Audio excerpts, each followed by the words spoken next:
Work like you always do, and next thing you know, you got hurt. Well, lucky for you, you're not quite alone. So I'll show you the way through it after the intro.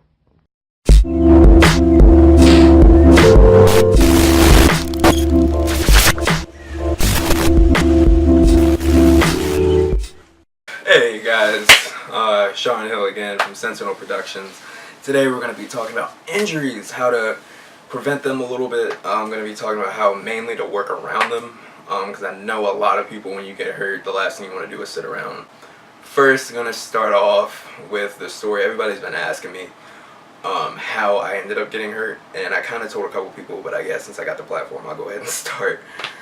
So, I was playing basketball, and the easy way to say it is it just like gave out, my Achilles snapped. The funny part about it is I have known my girlfriend for about 3 years. Yeah, 3 years, and she's never really seen me play basketball. The only time she's ever seen me with a basketball in my hand before was one time we went to the park and just shot around and messed around out there. Not like that. The reason I brought her was because I wanted to shoot around, shoot some free throws and whatnot, and I wanted somebody to pass me the ball without wanting to shoot it themselves. My reward for that was it feeling like I got shot in the leg. I ended up running a game 2-on-2 with a couple guys, so I was thinking, perfect opportunity, you know, I'm going to be out here. This is the first time in the past couple years that I had really been playing basketball heavy. So I was like, okay, 2-on-2, these guys seem like they're pretty good, this will be fun. And I was running after a rebound, and I kid you not, it felt like a softball, like somebody hit a softball on a line drive right to the back of my leg. And matter of fact, when I first hit the ground, I was like, wow, like what hit me? And then I realized once I kind of calmed down after a bunch of crawling around the floor, like screaming, didn't cry though. But yeah, I realized pretty soon afterwards what had happened, and that it was a full snap. Like I felt the pop. That's pretty much the story. One thing that I did take out of it, which you guys can learn from too. Like I said, I hadn't played basketball in about 2 years. Like competitively, like full-fledged, like playing almost every day in about 2-3 years. And back then I weighed about 150, 155, and since then I've been in the gym lifting a lot. So, you know, I've gone up to about 173, and all that weight, even though you know your muscles get stronger and whatnot, you know, your tendons and ligaments and all that stuff, either it takes longer to heal or get stronger, or they just don't get stronger at all.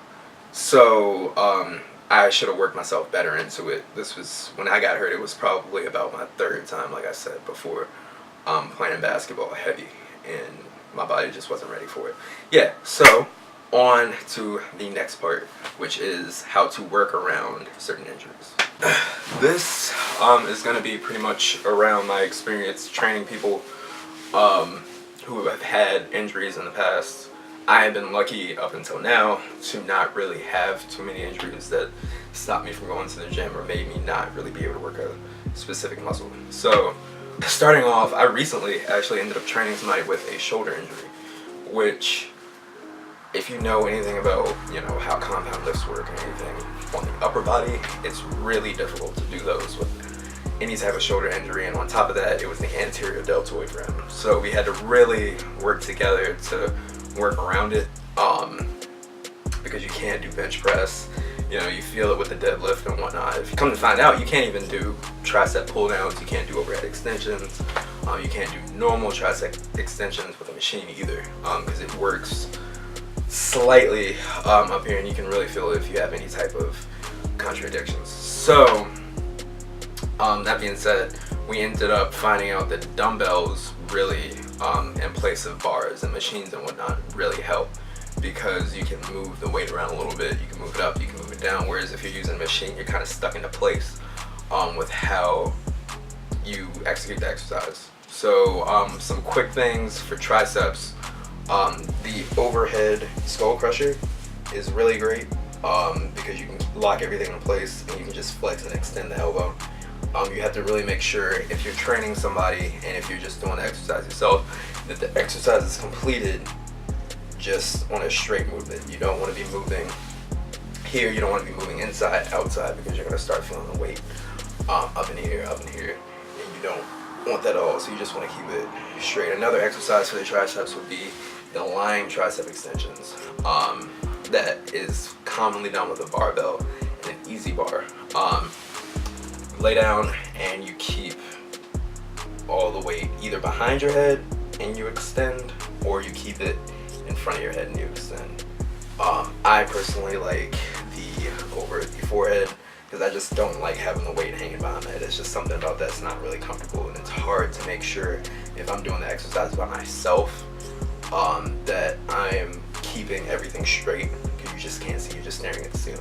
Where it's easier to keep with your elbows right here to see if everything is straight the way it should be, and easier just overall to execute.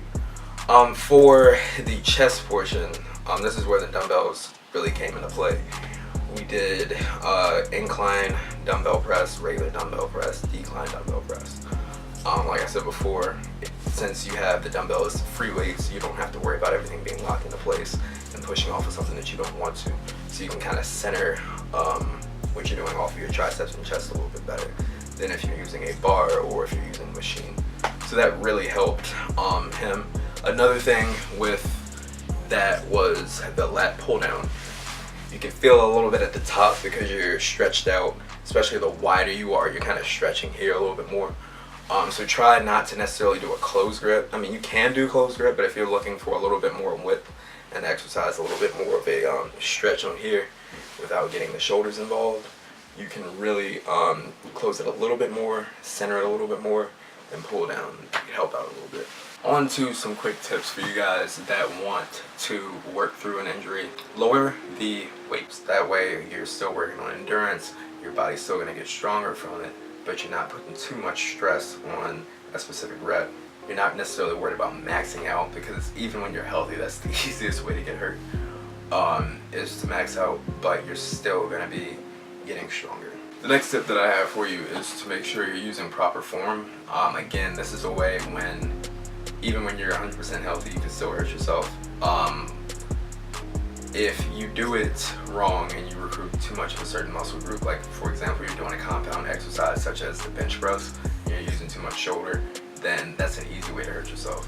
The purpose of those lifts in particular is to use all those muscle groups that you're going to be using: the chest, triceps, shoulders, your lat activation, all of that in a manner that works together. So even though all of them play their part, you can't overuse one. So make sure that you're focusing on your form.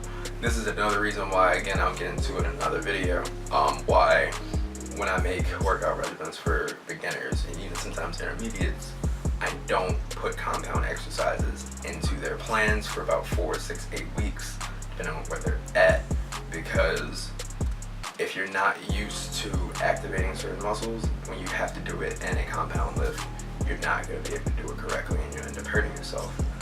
So accessory muscles, accessory lifts are really used in those specific plans to help prevent that and help train them not only to get stronger, but to activate the muscles that don't need for those. The last tip for this video is mental.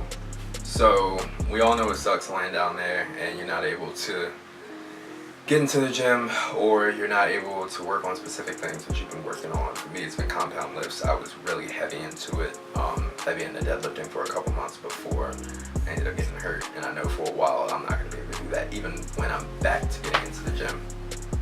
But don't make your recovery longer than what it has to be. Listen to your doctor. Can't stress that enough. I can't, no matter who's online giving advice, we can't tell you what exactly to do because we don't know what your specific injury is. There'll be videos that I'll make in the future through training with clients, through research and whatnot, that will be catered towards specific injuries. But overall, your physician knows best. They can put their hands on you. They can know exactly what happened to you. Not all fractures are the same. Not all tears are the same.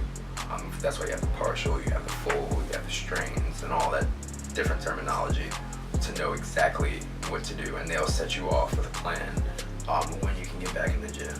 You know, whether you have moderate or you have full activity, all types of stuff like that. But don't turn a 6-month recovery into a 9-month recovery, or a 4-week recovery into an 8-week recovery with setbacks that didn't need to happen.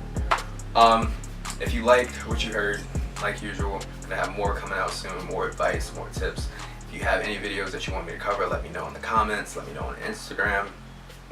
Love helping you guys, love giving y'all advice.